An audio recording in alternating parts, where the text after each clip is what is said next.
3, 2, 1. Merek di Kota Pekanbaru. Hari ini kita mengusung tentang pentingnya pendaftaran merek, dan kami harapkan yang kami akan angkat tema adalah mengenai merek lokal. Dan Bapak yang hadir, Ibu yang hadir hari ini, harapan kami nanti akan banyak merek-merek yang didaftarkan setelah kegiatan ini. Kegiatan promosi dan registrasi hak merek dan Kota Pekanbaru secara resmi saya buka.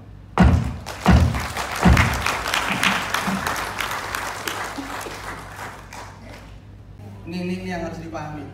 Kelas ada kelas 1 sampai 45. 1 sampai 34 itu berbicara kelas barang. Jadi Bapak Ibu kalau punya usaha lalu tapi memproduksi, produknya ada, berarti Bapak Ibu posisinya di kelas 1 sampai 34. Itu dulu, paham ya? 1 sampai 34. Jadi Bapak Ibu itu nanti berkaitan dengan kan di surat keterangan Bapak Ibu kan dari bagian UMKM dan IKM. Nanti kalau teman-teman UMKM itu nanti minta surat keterangannya ke dinas mana? Koperasi dan UMKM Kota Pekanbaru atau provinsi. Itu yang pertama. Yang kedua, ketika Bapak Ibu IKM itu nanti minta surat keterangannya kemana? Dinas UKM. Dinas Kesehatan. Bukan. Dinas Perindustrian Perdagangan. Baik. Kalau teman-teman tergabung ke dalam ekonomi kreatif, maka surat keterangannya diambil di mana? Dinas Pariwisata. Jadi Dinas Pariwisata ini baru. Dulu cuma kita mengenal ada 2, Dinas Perindustrian Perdagangan untuk IKM, Dinas Koperasi UMKM itu untuk UMKM. Sekarang ada satu lagi, Dinas Pariwisata dan Ekonomi Kreatif. Jadi ada 3. Dan ini ke depan, sebagai informasi, kita dari Kumham lagi mendorong untuk dibentuk sentra KI di dinas-dinas ini, serial. Terutama nanti ini menjadi leading sector kita, tentu Pekanbaru dulu kita selesaikan.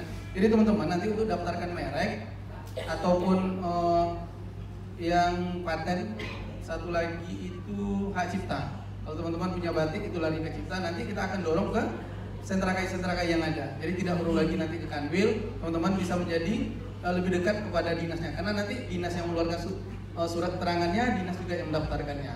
Tetap itu di bawah pengawasan kantor wilayah. Itu yang pertama terkait kelas. Jadi yang Bapak Ibu Andrian. Jadi ketika Ibu daftarkan merek, maka sesuai kelas itu. Misalnya Ibu berbicara keripik. Keripik kan punya bahan banyak. Ada keripik dari gandum, ada keripik dari mana?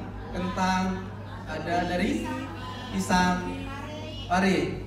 Kalau dia usaha yang Ibu lakukan itu masih dalam satu kelas, maka dia bisa didaftarkan. Tetapi kalau ternyata ya, walaupun dia misalnya sama-sama kentang atau sama-sama gandum, tapi ketika produknya berbeda, dia bisa saja nanti pada posisinya di kelas yang berbeda.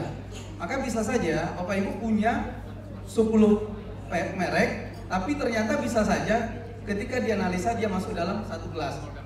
Tapi bisa saja, iya kan, 10 produk yang Ibu produksi itu karena berbeda-beda bahan dan berbeda-beda, misalnya unsurnya sama, misalnya bahannya dari gandum, tetapi turunannya banyak nih.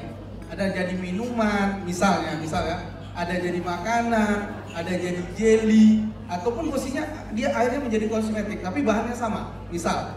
Itu bisa saja pada posisinya kelasnya akan berbeda. Jadi bisa saja nanti didaftarkan pada kelas-kelas yang berbeda. Oke, sampai di situ paham ya? Oke.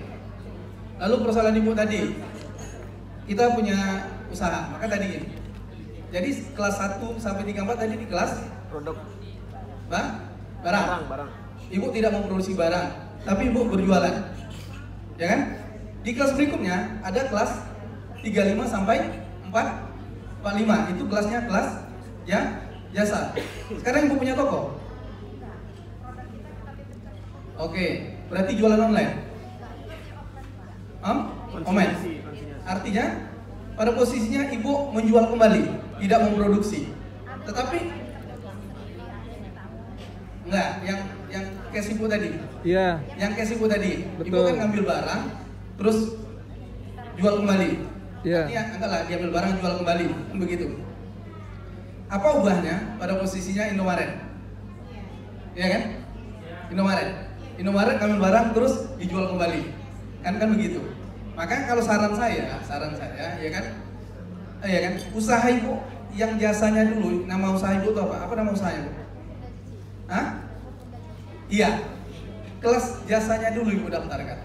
Ketika ibu sudah yakin untuk bisa memproduksi sendiri, maka baru kita dorong di kelas barangnya. Iya, jasanya dulu kita dorong. Iya. Jasanya dulu. Tadi kan ada merek dagang sama merek jasa. Jadi kita dorong ibu dulu kelas jasanya dulu, karena usahanya sudah berjalan, karena tidak memproduksi sendiri, ya kan, di merek jasa. Tapi produksi ibu ke depan, kalau ibu mampu untuk memproduksi sendiri, maka kita dorong di kelas barangnya. Kita khawatir, kenapa? Iya kan? Karena barangnya tidak memproduksi sendiri, lalu kita jual. Jadi gini, ada satu prinsip. Ya, baik, dengarkan. Ada satu prinsip dalam pendaftaran merek itu, satu prinsipnya, itikat baik. Jadi itikat baik. Jadi ketika jadi persoalan hukum ke depan, ya kan, terjadi persoalan hukum ke depan, misalnya saya sudah daftar merek, tapi pada kenyataannya saya tidak memproduksi, dan itu produksinya orang lain. Ketika ini jadi persoalan hukum, maka hakim, nah ini menjadi catatan, hakim itu bisa saja dalam putusannya membatalkan merek Bapak Ibu karena apa? Ada niat tidak baik oleh Bapak Ibu dalam mendaftarkan merek. Nah, ini harus diingat. Ada upaya itikat tidak baik mendaftarkan merek orang lain lalu digunakan untuk monopoli sendiri. Tapi kalau berhadapan dengan hukum. Jadi sebelum itu terjadi, maka inilah fungsinya merek didaftarkan. Oke, itu Bu ya, pertanyaan. Yang Ibu ini tadi, kan begitu. Pertanyaannya gini, harusnya, makanya bilang, saya selalu mencontohkan ketika berbicara merek itu, ada merek barang, merek jasa.